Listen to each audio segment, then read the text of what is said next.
In a fluorescent-lit waiting room, amidst the restless energy of scrolling phones and bouncing legs, one individual stood out through their profound stillness, a captivating anomaly in the bustling environment.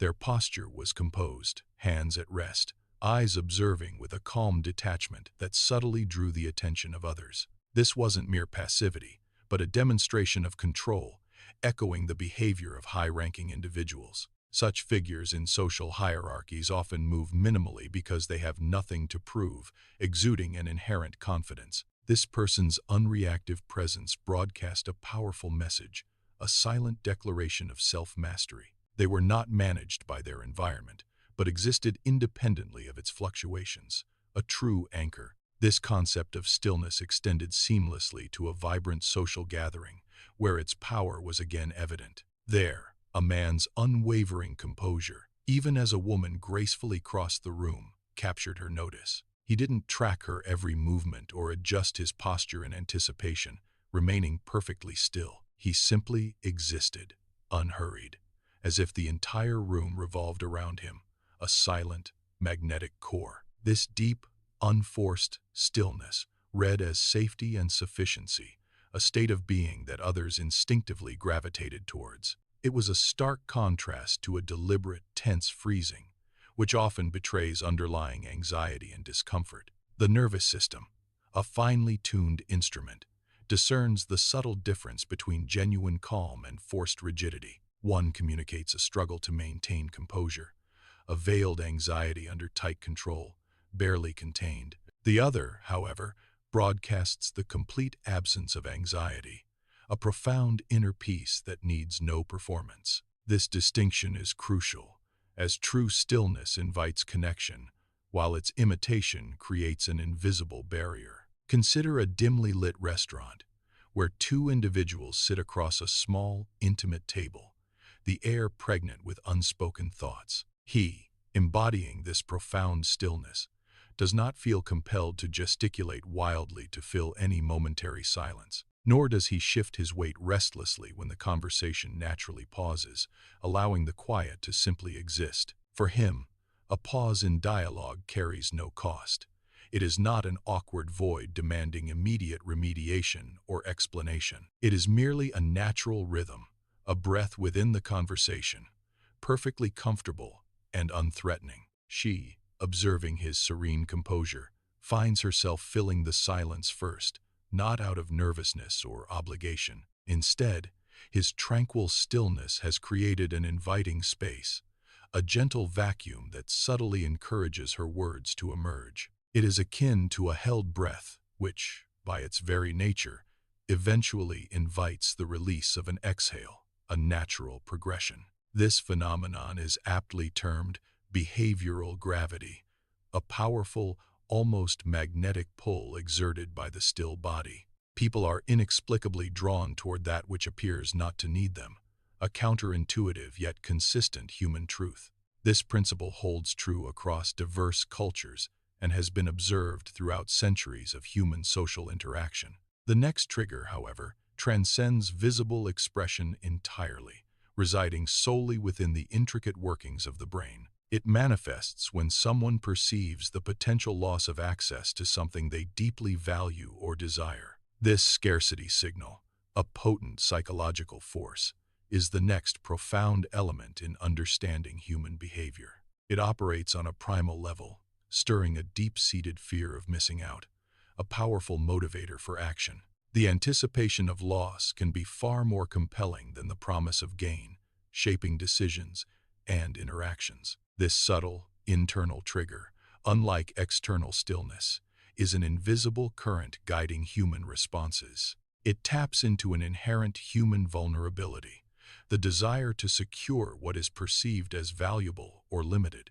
Understanding this internal mechanism is key to deciphering many complex social and economic dynamics. The interplay between external stillness and internal scarcity creates a rich tapestry of human experience. One draws others in through calm self-possession. The other propels them forward through a sense of urgency. Both are powerful, albeit distinct, forces that shape our interactions and perceptions of the world around us. The individual who masters both the art of stillness and the understanding of scarcity holds a unique advantage. They can navigate social landscapes with grace, attracting attention without demanding it, and influencing without overt effort. This mastery is not about manipulation, but about a deeper understanding of fundamental human psychology and its triggers. It allows for a more authentic and impactful presence, one that resonates deeply with others on multiple levels. The journey from observing external stillness to comprehending internal scarcity is a path of profound insight.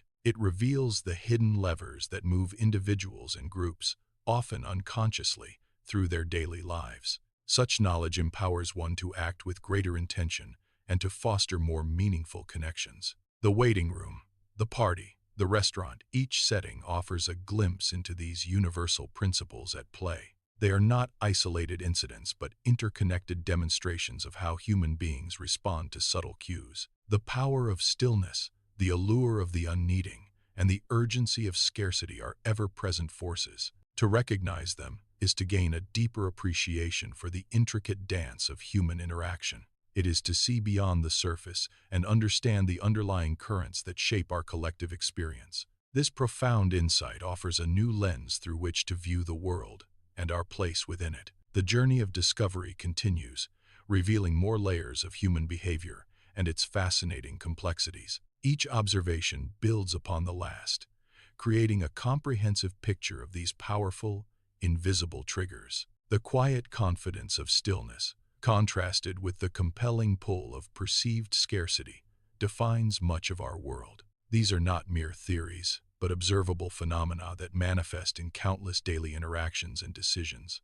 Embracing this understanding allows for a more deliberate and effective engagement with others and with oneself. The lessons learned from these triggers are invaluable, providing guidance in both personal and professional spheres. They offer a pathway to greater self-awareness and a more nuanced appreciation of the human condition. The exploration of these powerful behavioral forces is a continuous and endlessly rewarding endeavor. Building upon the profound stillness observed in the waiting room and at the social gathering, the nervous system instinctively interprets genuine stillness as a sign of safety and self-possession. This is a stark contrast to the anxiety often masked by forced composure, a crucial distinction. One communicates controlled anxiety, a tension beneath the surface, while the other signifies its complete absence. Imagine a dimly lit restaurant where two people are seated across a polished table. One individual, perhaps a woman with an air of quiet confidence,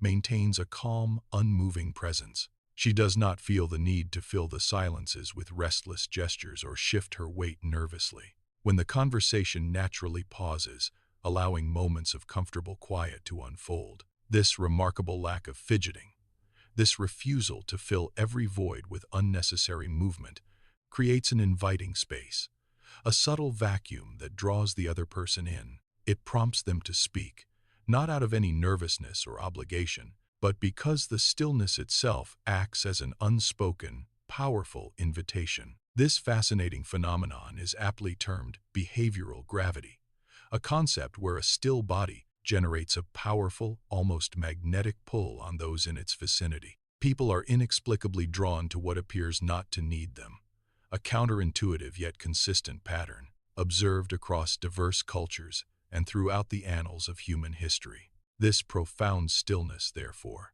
transcends mere physical inaction. It becomes a potent trigger, a silent yet unmistakable signal of inherent value and unwavering control. This signal captivates and profoundly influences those who encounter it. It suggests a deep well of inner peace, a person unburdened by external pressures. The quiet confidence radiates, making others feel secure in their presence. This isn't about being aloof, but rather about being completely present and self-contained. The individual's gaze is steady, not darting around, indicating focus and composure. Their hands rest easily, without clenching or tapping, reflecting an inner calm. Even their breathing is slow and even, a testament to their relaxed state. This deep, unforced stillness is a rare commodity in a world constantly in motion. It stands out, drawing attention not through overt action, but through its very absence. The other person at the table feels a subtle shift, a desire to engage more deeply. They find themselves leaning forward slightly, their own movements becoming more measured. The stillness encourages introspection, a moment to truly listen and absorb. It communicates a sense of reliability, a steadfastness that is inherently attractive. This isn't a performance, it's an authentic state of being, deeply rooted. The absence of nervous energy creates a comfortable, non-threatening atmosphere. It allows for genuine connection, free from the distractions of fidgeting or forced chatter. The still person doesn't demand attention. They simply command it through their presence. Their quiet confidence speaks volumes, often more eloquently than words. This behavioral gravity is a powerful, almost subconscious force at play. It's the reason why leaders often exude a calm, unhurried demeanor. They project an image of control, even in chaotic situations, through their stillness. This isn't about being impassive, but about being centered and grounded. The stillness implies a mind that is clear, not racing with anxieties. It suggests a person who is comfortable in their own skin, needing no external validation. This self-sufficiency is what makes them so compelling to others. They are not seeking approval, which paradoxically makes them more appealing. The profound stillness is a silent language understood universally. It communicates strength, wisdom, and an unwavering inner core. This trigger activates a primal response in others, a sense of trust and security. It distinguishes them from those who are constantly seeking external stimulation. The still individual becomes an anchor in a sea of constant movement. Their presence is a calming influence, a source of stability. This isn't a learned trick, but an embodiment of genuine self-possession. It's the quiet power that draws people in, making them feel safe and valued. The stillness becomes a mirror, reflecting a desired state of calm back to others. It's a subtle invitation to slow down, to be more present, to connect authentically. This profound stillness, therefore, is not merely an absence of movement. It is a dynamic, influential force, shaping interactions and perceptions. It is a testament to inner strength, a signal of true self-mastery, and in its quiet power, it captivates and influences all who witness it. This stillness is a silent declaration of inherent value and unwavering control, a powerful trigger in the intricate dance of human connection.